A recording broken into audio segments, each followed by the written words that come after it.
इस वीडियो में हम क्षेत्रमिति यानी मेंसुरेशन का टॉपिक को कवर करेंगे।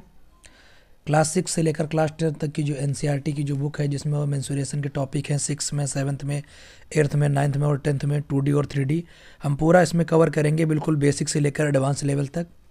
तो आज के लेक्चर में हम क्लास 6 का देखेंगे, जो क्षेत्रमिति आपका चैप्टर नंबर 10 है मेंसुरेशन का। तो देखते हैं। तो सबसे पहला पॉइंट है आपका इंट्रो।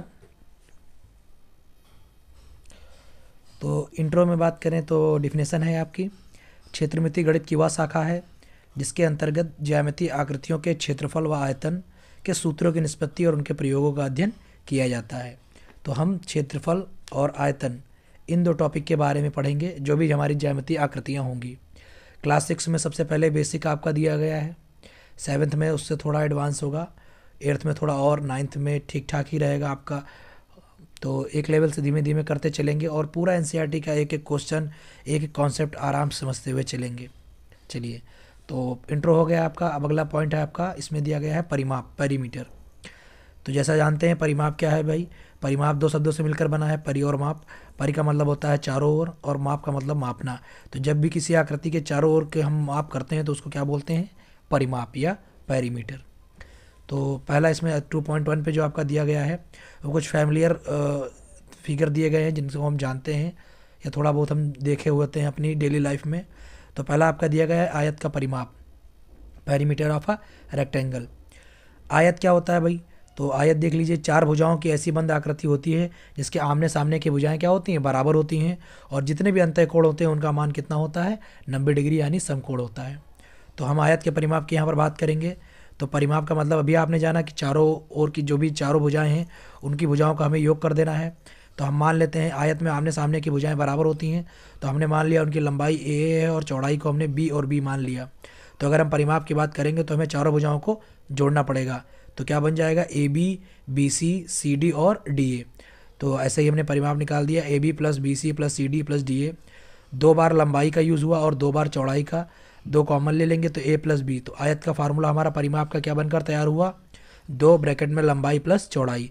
तो ये आपका पहला फार्मूला यहाँ पर इस चैप्टर में आपको मिल गया, जो है आयत के परिमाप का।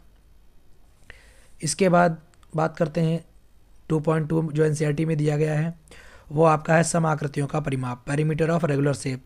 और उसमें पहला पॉइंट आता है आपका वर्ग का, जिसको स्क्वायर कहते हैं। वर्ग के बारे में, ये भी चार भुजाओं की बंद आकृति होती है, लेकिन उसकी चारों भुजाएं आपस में क्या होती हैं, बराबर होती हैं, और प्रत्येक कोण कितना होता है, 90 डिग्री का होता है। तो उसको हम वर्ग कहते हैं। अब वर्ग के परिमाप की बात करें, परिमाप का तो वही फार्मूला चलेगा कि जितनी भी भुजाएं हैं उनको आप जोड़ दो।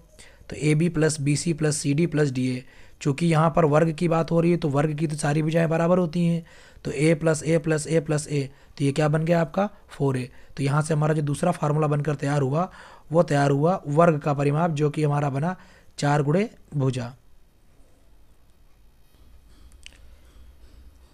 इसके बाद जो आपका टॉपिक दिया गया है वो दिया गया है समबाहु त्रिभुज का, इक्विलैटरल ट्रायंगल।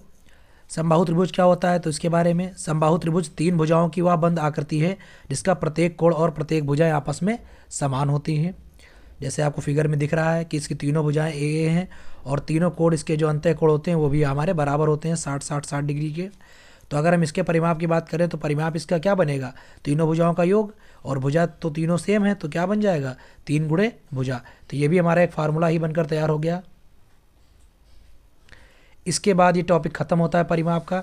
इसके बाद जो टॉपिक आता है वो हमारा आता है क्षेत्रफल का।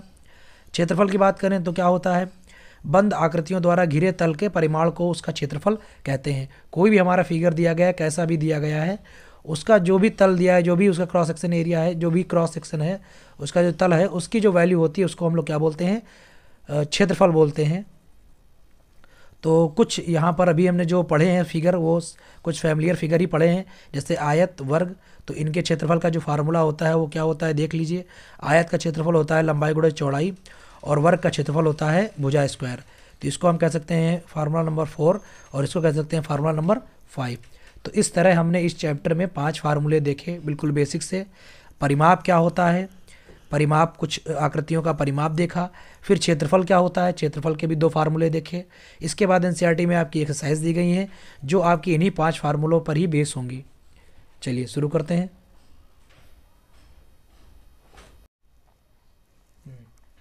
तो ये हमारी 10.1 एक्सरसाइज दी गई है जिसमें आपके वही 5 फार्मूले यूज़ होंगे। तो परिमाप की बात करते हैं। पहले का बोला गया है दी गई आकृतियों के परिमाप ज्ञात कीजिए। तो क्वेश्चन नंबर 1 का जब हम परिमाप अगर निकालना चाहते हैं तो परिमाप का हमने फार्मूला क्या देखा, सभी भुजाओं का योग